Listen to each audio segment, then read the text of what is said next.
Na wakati wa kumbukumbu yenye mvuto ulioshuhudiwa hii leo katika uwanja wa ndege wa kimataifa wa Jomo Kenyatta, kofia ya marehemu Raila Odinga, ishara ya urithi wake na uongozi, iliporejea humu nchini. Kofia hiyo ililetwa kwa mkono na binti yake Winnie Odinga katika tukio lilowagusa wengi zaidi humu nchini. Mwandishi wetu Mike Kagongo anaarifu jinsi tukio hili lenye hisia kali liliashiria maana ya kina katika utambulisho wake Raila Odinga. Haikuwa tu kofia, bali ilikuwa ni ishara. Ishara iliyovaliwa kichwani na mtu ambaye uwepo wake ulibuni taswira ya siasa za Kenya kwa miongo kadhaa. Vijana msilale.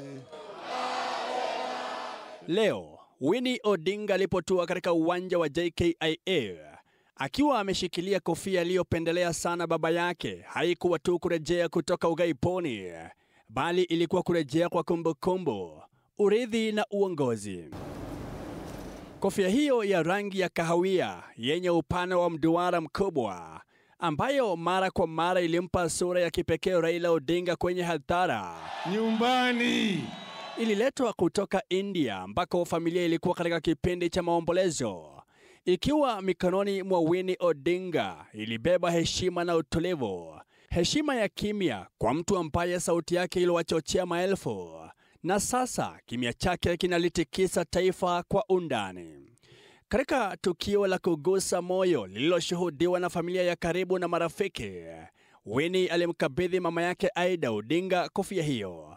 Kukumbatiana kulikofuata kulisema mengi: huzuni ya mama, kuagana kwa binti na familia iliyounganishwa na huzuni pamoja na fahari. Hii haikuwa tu kumbukumbu ya kifamilia. Kwa mamilioni ya Wakenya ilikuwa sehemu ya sura yake thabiti, karibu sana, jasiri na isiyotiliwa shaka.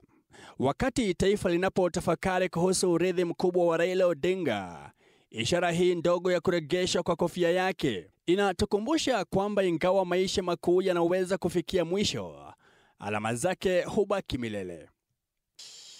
Mike Kagongo, TV47, Nairobi.